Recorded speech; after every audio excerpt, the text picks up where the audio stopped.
God Friended Me, Season 1, Episode 9, The King's Gambit. It's all fun and games until somebody cheats. Checkmate. Stay tuned. You're tuned in to AfterBuzz TV, the ESPN of TV talk. Now, let the buzz begin. Y'all know this needs to be my next karaoke song. Okay. I do know this song. It's like another teen movie. Yeah. What? It's very, late 90s? Yes. Yeah, because I was born. Don't age me now. Don't age me now. So kiss me. Hey guys, what's going on? Episode 9, The King's Gambit. This is Season 1 of God Friended Me, and we're at the after show. So we have a lot to talk about. We're talking about God-given talent, greats, better than good, legacy, and you'll want to stick around to the special segment where we talk God Speaks. It's where each of us talk about where God spoke to us via a quote or something we saw on social media, just like the show. Then we have some fan shout outs, so we want you guys to hang with us because we're going to party tonight. But before we get started, I just want to introduce myself. I am Jaimi Alexander, and to my left. Hey everyone, I'm Mina Wahab. And I'm Rochelle, Pollard, and to my left. Your favorite Afro-Latina, Franceli. What's up, y'all? Absolutely. Oh my God, there was so much going on in this episode. Yes. It was really good. It was really good. So let's talk about the episode overall. What did you guys think? I love that. I love that old relationship reconnected, and then they had the new baby mama who was doing the chess and all that good stuff. So I thought it was really cute that I thought it wasn't going to work out for them. I thought that they were going to fail this one for sure. But it was really awesome that his child, Alexander Child, reconnected them all for the greater good. So I thought that was really cute. It was. Guys? Yeah, no, I loved it. I loved how it was more of a team effort this time when it came to finding and tracking down the person. And then I love that it was just chess themed because I grew up playing chess. My dad taught me when I was really little. So it was like there was that sentimental aspect of the episode where I was like, I love this. That. Like, I kind of know what's going on. Yeah. And you know how important it is, like, to everyone and how deep they were feeling about it. Like, Graham Hastings was, like, head over heels. It was his whole life. So you can speak to that. Because it's like it's a bonding experience. Yeah. It's a huge deal. I was like, a lot of people would think he's being over dramatic, but like, I totally got it. Yeah. I felt super fuzzy on the inside this time around because I was actually home on the couch. Actually, I'm in the studio watching it, but since I was home, I was like, oh my God, like, for me, what I loved the best about this episode overall was how it really talked about friendships and the importance of redemption and forgiveness and what it means to really like make amends and say things to people before it's too late. Yeah, absolutely. Overall, there was a lot of underlying themes, and one that I kind of felt like it came across was kind of like giving your power away. I feel like, so let's go in our first topic on the God-given talent. I love how they put it like that because yes, you can be trained to do something, but then there's those people who is just like, they didn't read a book. They didn't get any training. They're just killing it because God was like, this is you. Yeah. And I really loved how Alexander Leff was able to acknowledge that in his partner. And then, secondly, his daughter when that came about. But for me, when it came to that, there was just this underlying theme of giving the power away. And I kind of hated to see Graham fall so hard off of one loss. That was just something that really got under my skin. I think what the issue is sometimes people wrap their entire identities in one thing. Like, like either I'm a doctor, I'm a professional poker player, or I'm this, or I'm that, I'm a mother. And when you wrap your entire identity into one thing, like, oh, I'm a wife, well, what happens when you don't have that husband anymore? What happens when things go wrong and you can't, like, maybe you're not a tennis player anymore because you got an injury? Right. That means your entire world shatters because you've wrapped up your entire identity into just one thing instead of realizing you're so much more than just one thing. Like, yes, this is a huge part of my life, but I'm not just one thing. I'm this, I'm that, I'm made up of multitudes. So I think that's the issue a lot of people run into is when their whole lives they've been told like, oh, this is what defines you. Where it's like, no, it's not just this one thing. It's your actions that define you, not just this one thing that you happen to be good at that happens to be your God-given talent. And that's where a lot of people, I think, fall off. Yeah, I agree. Totally what do you think? I just didn't understand at first. They pushed so much that he didn't have as much money as Alexander. Yes. But one day you're going to lose. I wouldn't expect you to succeed in everything. So I thought they were going to say at that game when he lost his scholarship or something like that. But you just lost and then you just fell off. I didn't understand that. But I mean, like you say, when you just wrap your whole life around one thing. So, I mean, what's going to happen when Alexander Daughter loses a game? Right. What did you think, Franceli, about the God-given talent and this whole thing? Let us know, girl. You know, it's interesting that ego. Okay. That thing will do some things to you, you know, because I think I agree with Mina's point in terms of when you're wrapped in one thing, but that's also the ego. You know, the ego telling you that if you're not a winner, then what are you, you know? Yeah. And also his ego that drove him to cheat in the first place. Of feeling that he was less than because he couldn't beat someone who A, didn't have the training, or B, didn't have the same social economical class as he does. And there's just something about, for me, not to make it a race thing, but like a part of it was like, oh, so this white man can't handle being beat by this black man all the time who doesn't have the same things that he's had in terms of privilege, and no matter what, I had to make sure that I beat him. Yeah. That was very European. I was like, oh God, yeah. Your best friend. Right. Was it that deep? It was, apparently for him. And that's the thing, sometimes people will go way too far just to win, you know, and will do things that question their integrity and their motives. And since the show is about God, you know, it made me think about Judas and how far Judas was willing to go to betray Jesus. And they were best friends. But again, it got to a point that he just got so jealous of him because he's more popular. And again, Graham was getting all this attention for being this chess player. And it's like, I want to have what he has. And when you covet someone else, it can drive you to do some really evil things. But they were both popular, I think, maybe for the fact that he had all the training and it was just God-given. That's what it was. I was going to say he was jealous because he was like, he didn't read a book, he didn't do this, he didn't do that, but he just had...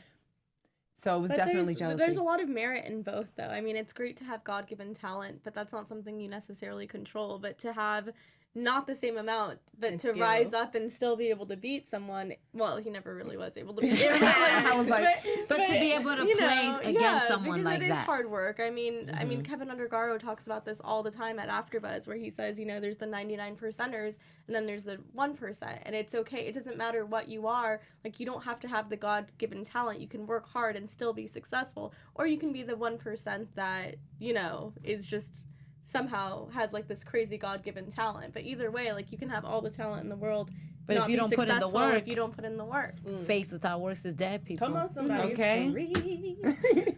So what do we think about Ray showing back up to the scene? That was kind of fun. I like love how they're the family that reunion. It was so cute. Who's Rachel again? Ray, the private detective. I was liking how, you know, they're taking past people and kind of sprinkling them in some of these future episodes. That was important because he did talk to his dad, so now his dad knows that the God account is real. So I'm super excited. That's the only part that made me cry. Did you cry, Mina? I was tearing up because, a little bit. Not as much as usual, though. Okay. Yeah. I wanted to know. Because this is the first time we watched the episode without each other. Yes. I know. I kind of don't like that. I like it when we watch together. I know, because we, in between, we'd be like, girl, did you see? Like, we go in when we watch it. So, yeah, next time we're going to have to watch it together. But on that point that you were talking about how, like, everyone came together, I just genuinely feel like chess is a microcosm of life. And it's something I've thought about a lot because I've played so much of it when I was a kid. And the fact that Ray is somehow involved and he's still vital to move the plot forward on this show just shows you how when you play chess, it's not just about the queen, it's not just about the king. Even the pawns are super important. Even the rook is important. Even the knight is important. Even if you're not the most powerful piece, you somehow have, you know, your place in the entire game. It's not just about the most powerful piece. I mean, the king is nothing without his queen. And the queen sometimes has to sacrifice herself to protect the king. And it's just kind of about sacrifice and going out of your way. And, you know, each piece serves a function, kind of like this show, how everyone is important. Even like, you might not even realize who you come across that is there to help you along the way. So that's why I love chess. I feel like there's so many life lessons just in playing the game alone. Yeah. Yeah, I really like that. And then when I think about the God account, when using the same analogy, how, you know, they were able, being such pro chess players, they were able to see certain plays played out ahead. Like at the end when he was like, oh, she was about to, queen. you're gonna lose your queen, and she's like, yeah, and 4 more moves. And I kind of feel like that's what the God account is doing. Like, I can see you got the friend request, and then Kara got the story, Ray got the secret. You know, he got some money in there the too. moves ahead. He got his money. So I like that. Well, that's why I don't believe in coincidences. Absolutely. I believe in divine connections and divine intervention, because, you know, God is all seeing, and there are things, your ways are not his ways, your thoughts are not his thoughts. So it's like he can see things and is already putting all the pieces together and making all the moves. And Come on, somebody. you know, It's not even Sunday and she preaching. I mean, you can have church I gotta anywhere, do it. anytime. God friended me. But Mina was talking about the king, and last night's episode was King's Gambit, and I was like, I want to know what that means, and it has to do with chess. King Gambit is a chess opening, and is one of like the oldest chess openings in the game of chess, and so it's a special way that players make their moves in order to be able to see what's ahead. So I was like, oh, I love how the writers made it part of the theme. That was cool.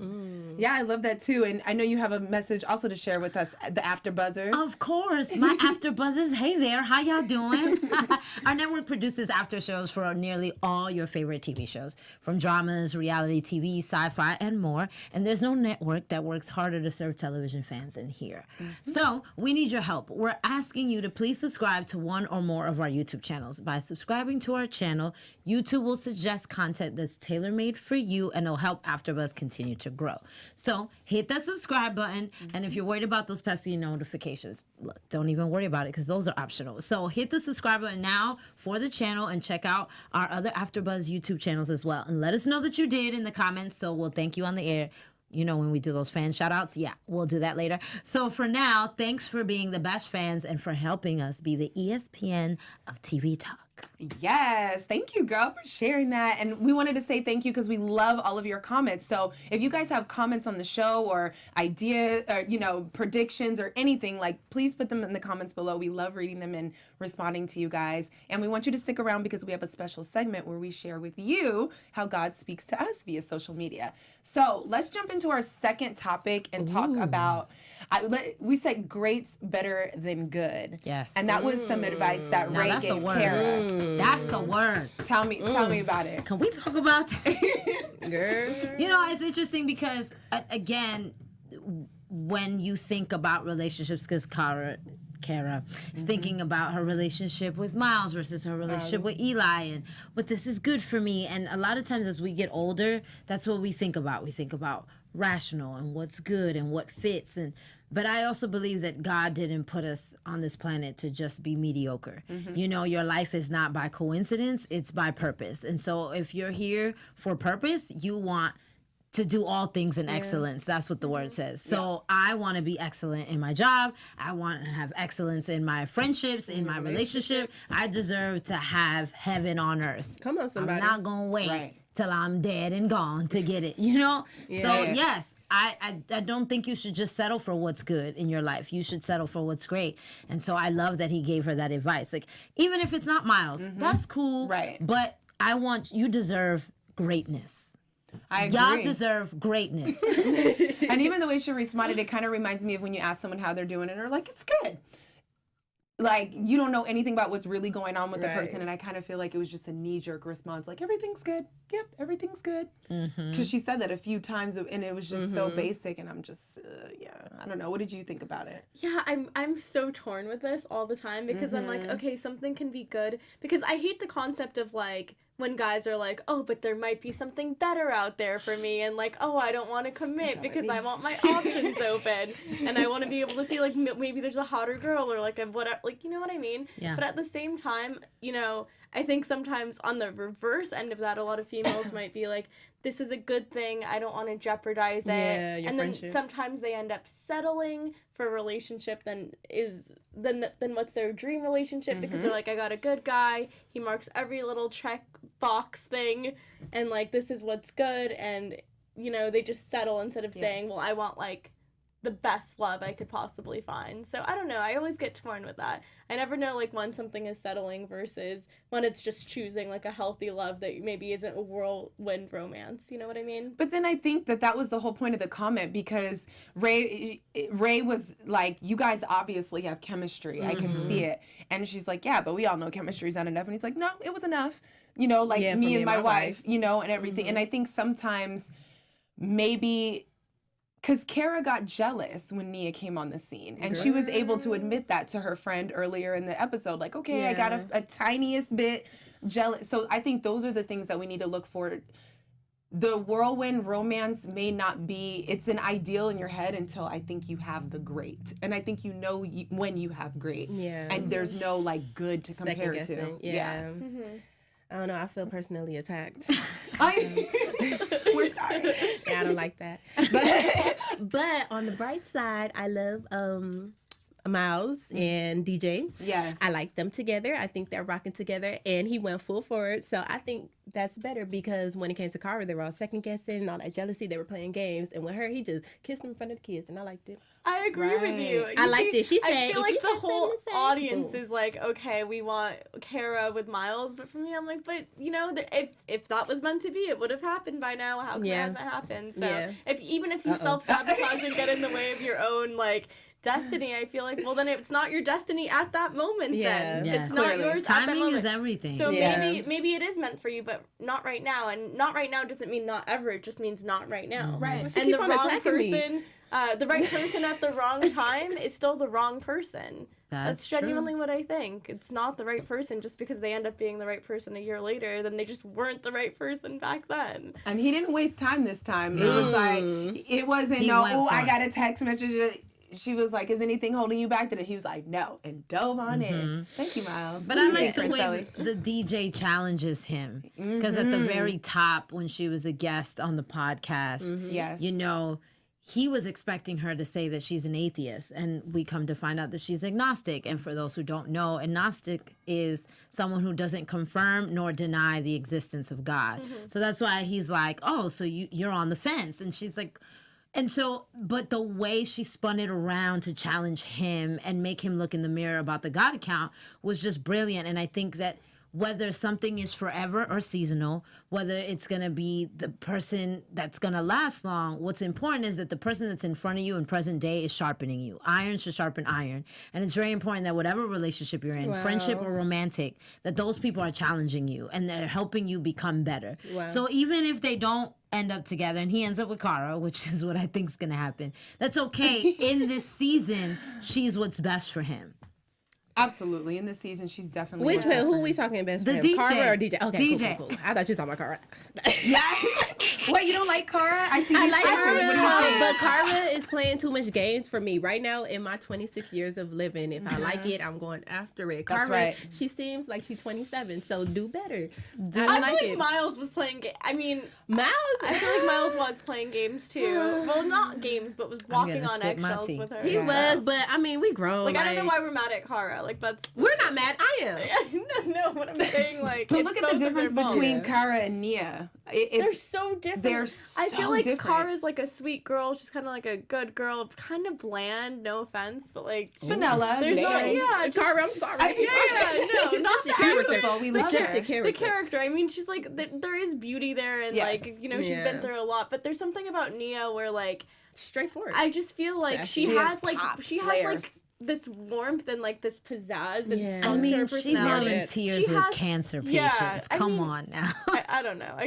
Nia, like from the beginning, I was just all for it. Yeah, the way she just goes after. She put her hands on her thighs. She let everybody know at your daddy reception. She put that head right there, right there on the thigh, in the thigh, right in front of. She know Cara like him. She was like, boom, and then she told him right there in front of the cheering. You got something to do? He tugged her down. On God, friended me. I mean, I like it. God is love. Okay, and love is all that. I love it. No, that was a lot of fun, and I hope to see things develop. Well, who knows? We don't know what's going to happen. We'll jump into that in predictions, but I definitely wanted to, let's talk about legacy here. Yeah. Because there was a lot when it came to like things passed down from generations, learning, legacy. I know one thing that stood out to me, which was also in the beginning, which is when the sister, Allie, was like, talking to Papa Finer about Miles and was like, yeah, he helps people just like you do. What would be the difference between what Miles is doing and what a pastor does? Really, when you just get down to the core of what's happening. So I thought that was really great because it instantly made me feel like, oh, he's following in his dad's footsteps. Yeah. Whether it looks like it or not. They have more in common than they think. Far more. Yeah, they have more in One common. is more like one-on-one direct interaction, and the other is more like, let me speak to a wider audience, as opposed to just like this narrow, like one-on-one direct. Like, you see the direct result when you help someone right away. Yeah. Versus the pastor's actions, you won't see the results right away, but he's changing people's lives just through the power of like motivational speaking and talking about God. So one is like a direct effect, the other is like maybe long-term changes in life. They both letting God work through them. Yeah. Different. It's just, for me, that moment was so beautiful when he finally realized that the God account might be real. And then at the end, when he actually asked him about it. And the truth is, as much as we try to run away from our legacy or who our parents were, we look in the mirror 30-something years later and you're like, oh, I sound just like my mother. I sound just like my father. Yes. And he quoted one of my favorite scriptures on last night's episode, for God did not give us the spirit of fear, but of power, love, and a sound mind. Yep.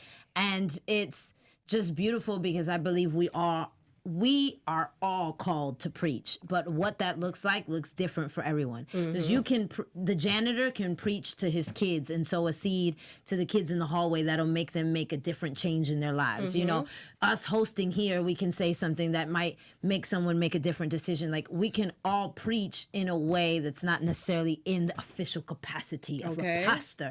But we are all called to preach, and that means because God is love, we're all called to love people and to spread God's light and love in the world, and that is infectious. When you spread love and light, hopefully it will plant a seed on someone to change and to be better, and just shed light in dark places. So for me, that's where the spirit of power, love, and a sound mind, because when your mind is sound and you can spread love, that gives you power. I think it makes you the most powerful human being to be able to spread love when you're getting spewed hate or you're in dark spaces. Yeah, and not only that, but it just, it's not too deep, but I was also thinking when you said shed light in dark places, it just kind of made me think of how dark Alexander's life must have been for that past decade. And then he was sick. That stuff can manifest in your body. When you are holding things and not being honest or truthful, those dark places. That's beautiful. That's true. Things breed, like he's sick, you know, he's got, and I just can't. If it was me, I would really think like, well, that has something to do with it. You know, you did something very terrible to a friend of yours, and here you are 10 years later reaching out. Like, God only knows what manifests in his body due to holding on to something like that. It's ugly to do that to someone. And that just brings it back to the pride, because I could not see myself doing something like that. That's if I hurt hurtful. anybody like that, I have reached out to so many friends that I have wronged, and they left me hanging, okay? But I just put it out there, just God forbid if God, you know, brings me home tonight or tomorrow or whatever like that, I did my work. As long as I said I try, you know, like, but I couldn't let that, after 10 years, maybe because he's looking at his daughter and she's just like his long lost friend, he's just like, dang, like, I got to reach out to him. But 10 years? Sir. And to know how much that destroyed him, It's I would just have been hurtful. reached out like, bro, like, we can hash it out. We can do 5 minutes in the corner. If y'all know what that means, I mean, you box What it do they out. call it? A brotherly fade. Okay, 5 minutes. We can do that if you need to get that out on me, but I can't let that live with me. My conscience is way too loud. It's terrible. Yeah. Well, you know, he pride. looks like he's paying for it, unfortunately. Well. So now with this daughter, we're talking legacy. He did, you even said it, he did refer to her the same way he referred to Graham, which is the God-given talent. And I love the way that they set it up, how he could, Graham's sitting there brooding and you can hear the chess pieces in the back. I thought she was mopping. I don't know what she was doing. I seen the and then I heard it and I was like, you know what? If I heard some double dutch ropes, I would go outside. So he knew the chess sounds. Did you know the chess sounds right away when you were hearing it? I wasn't sure. Okay. No. Okay. It wasn't my first thought. Okay. Yeah, but I thought that was really great, and it was an opportune time. And back to being not necessarily a preacher or whatever it is you're going to do, it also all comes to healing. Yes. I think when you say that we're called to preach, we're called to shed light, it's about the healing. And when you heal parts and places of people, you can move on. And I think there was so much of that. The daughter is going to have a chance to have a relationship with somebody that meant something to Alexander. Who else would be a better mentor? New York, you know what I mean? So everything ended up working out on a healing aspect. Wow. Can you imagine when that happens to us when we have, do you guys have children? No. Okay, awesome. But Okay, good. Because then my point won't make sense. It's gonna mess me up on live TV. But yeah, imagine when that kind of flourished out. Like, oh yeah, you used to work. Like, everything's gonna come full circle. Mark my words, November 25th. Absolutely. Okay. I believe it.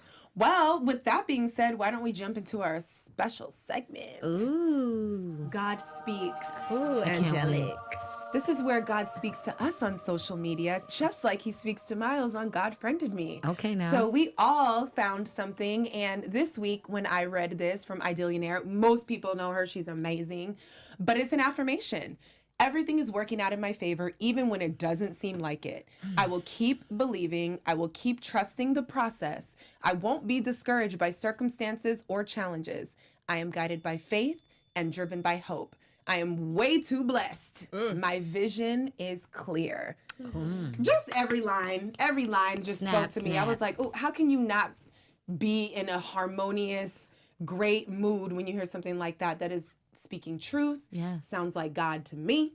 And that kind of helped me out. I was like, you know what? It's all good. And my vision is clear. And my challenges is helping me and everything. So thank you. Everything has a purpose.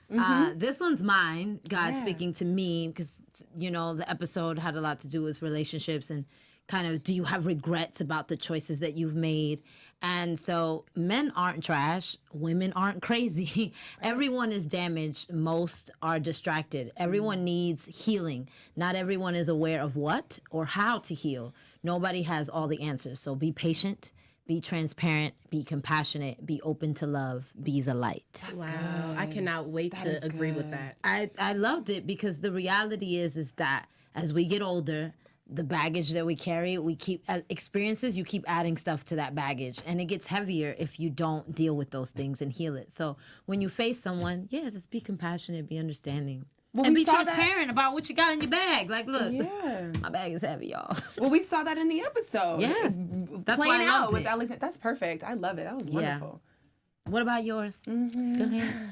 Well, I was on Twitter tweeting, make sure it's totally fine. but I was on Twitter, and of course, if you guys are not following Joe Morton, he plays author the father. He tweeted something really good. He says, sometimes the miracle of life is when the past meets the future, and the future teaches the past how to make the present more beneficial. Hashtag God friended me. Come on now. Now, it have not really connected with me yet, but like I said, I have so much life to live, and I You cannot got wait time, girl. Oof. for it to come full circle. Well, it stood out to you, so that means the answer is making its way. It's you'll be able to see exactly what that means Thank for you, you. Joe. Thaness, Joe. I have a chess proverb. It's actually an Italian proverb, and it says, at the end of the day, the pawn and the king go back into the same box. Ooh. So that speaks to me a lot on so many different levels. Dropping bombs. And it's just, so relevant to the episode we watched in every way, because in the literal sense, when you play a chess game, the king and the pawn go back in the same box, kind of like status doesn't matter. Right. Kind of like how we were talking about socioeconomic status earlier and how they felt like there was like God-given talent versus something that he had to work for, and how it doesn't really matter at the end of the day. Like, we all die. We're all human. None of us can't take it death. with you. There's nothing that you can do. It doesn't. The money goes to the grave. Like, what are you gonna do with the money when you're gone? And it's kind of about legacy. But also the point about the pawn and the king going back into the same box, like, it's kind of a humbling thing where you think, like, status really is something that is just so socially constructed. Like, you see dictators, like you see people like Osama bin Laden and Saddam Hussein, who had so much power and influence being found in a hole because your past catches up to you. Like, your bad deeds, whether or not you are punished in this life or in the afterlife, I'd like to believe that everyone you know, faces repercussions for their actions, and what Lord. you do is so important. So at the end of the day, it doesn't matter who you are. There are people who like have so much wealth, and you know, it doesn't make them better or worse than anyone else. It's kind of what you do. I love that too, because going into the same box, it does speak to also Alexander may have had the title, but Graham has his health. So like you said, nothing is going to be able to change. We're all going to die. We can't take it with us. It's not, we're all going into the same box. So why treat people, you know, in a way that's unethical or wrong, or that's going to boomerang back and hit you when we're really all the same? If you know, do unto others. Yeah, I gotta think real quick. And that's why I always say chess is a microcosm of life. Like there's so many life lessons you learn from the game, like on such a deep level. So I love that. Thank you guys for sharing. I love these powerful, wise, amazing women that I get to sit with. So before we get out of here, we're going to do some fan shout outs because you guys go in on Twitter, our comments, really everything. do. And we really love reading it. Fan shout outs in the building. Come on now. So from Khan, I love how both Kara and Miles on #GodFriendedMe are so observant. Regardless of whether they become a couple, I think they make a great team. They're a great team. I agree too. Agreed. That's a great observation. And Marcus Brown, they are a great team. I think the being a couple part is being shelved for now, though. Miles and Nia seem to really click. Kara missed her chance for the moment. #GodFriendedMe. Yeah, that part. I love seeing these guys, too. They're all into it. They're like, oh, hold up. And Miles and Kara, I like the men. We had to give the men a little chance to say something. Yes. But this was really great. We really love the show. We read so much online about it, and it really is blessing people and obviously giving people different perspectives as us. And it's really good. Does anybody have any closing comments to share about the episode or just in general before we kind of let these people go? I personally think it's awesome when your talent is able to entertain the people you love. Example, how Miles now, his podcast is something so big to him, but now is bringing in his dad. It gave that opportunity for his dad to see those two legacies, you know, for him to see Alexander and, I forgot Jeremy name. Jeremy, his acting name? Graham. Graham. Him and Graham, like, you know, that's like if someone was to show me Bow Wow and Romeo, you know what I'm saying? Like, oh my gosh, like, now that because you work at this place, you were able to give me something for my entertainment. I thought that was really awesome for him to, and that made him and his dad relationship even closer. So I'm excited about that. I'm excited to see what's going to happen for them. I'm excited to see their conversation. So what do you guys think about predictions? I definitely, let's jump into predictions. Yes, because this is who we are. We're about to tell it to you right now. But the predictions, gosh, you know, I'm hoping to maybe see somebody else from another past episode kind of pop in. I really thought that was fun. Yeah, why not? Just to kind of keep wrapping things together and creating the community and culture. I'd like that. I would like to see more from Papa Finer. I call him Papa Finer because Papa Pope. It just keeps me connected to Joe. Yes. I love Joe Martin. But I want to see more from the dad. I think even though we had the sax episode, I kind of think something with either the dad or the sister is going to come up and be really played up so that way somebody like Rakesh can come in. I think I would like to see some of the characters juggled a little bit more and entered in and going through something. What? I don't know. But what do you think? I think that the dad might be behind the God account. That's like what I was thinking. Really? Because he was like, oh, like, is this God account? I feel like the fact that he kept asking, is the God account real? And like, I feel like there's this weird thing where he is somewhat behind it. And because he's the only one that can know all these different characters that have come together, because he's the one who's leading the congregation. And I wouldn't be surprised if they all somehow know.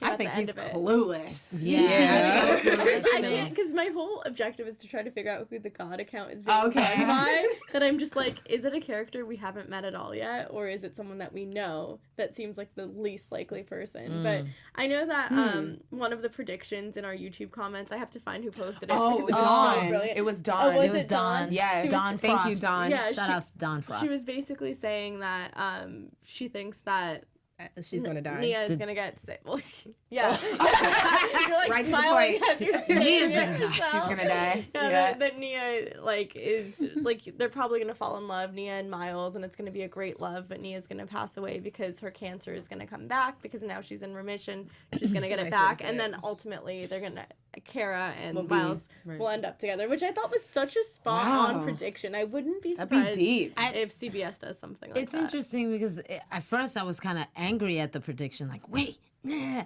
But then I was like, oh, the deeper lesson is that God continues to put you in the same situation over and over again until you learn the lesson. And so, there's this huge lesson that Miles is yet to really learn about the fact that God is real. God was real enough to answer his prayer to get the remission off, but God is ultimately who controls when someone goes or stays, and it was her time regardless, which is why she died in the car accident. But God wanted him to know, I do answer your prayers, but her time is still her time, Yeah, and definitely the way it looks, obviously, from the way the show goes, we don't know. So thank you guys so much for tuning in. Thanks for coming back on a Monday because we were having holiday yesterday. Yes. But you can catch us for the after show, episode 10, next week, same time, same place. Well, actually Sunday, not this time, but Sunday evening after the show. And thank you guys so much for tuning in. Again, leave comments, questions. We love chatting with you guys. Yay. I'm your host, Jaimi Alexander, and you can find me on Instagram at Jaimi Alexander. Hey everyone, you can find me on Instagram and Twitter at Mina Makes Magic, and you guys can friend me. Oh, you can friend me too at Roach Baby. That is ROACHBAYBEE on Instagram, maybe Twitter. Yeah, tu sabes, your favorite Afro Latina. You can follow me at all the things at Selly Hangout. Yay. See ya. Adios. Our founder, Keven Undergaro, Phil Svitek, and me, Maria Menounos, would like to thank you for tuning in to AfterBuzz TV. Remember, we're not just the first, we're the biggest in the world, and we're the only destination for all your favorite TV shows. Whatever you crave, we've got it. So go to AfterBuzzTV.com and check out our lineup. Buzz you later. The views expressed herein are those of the hosts only and do not necessarily reflect the views of AfterBuzz TV or its owners or principals.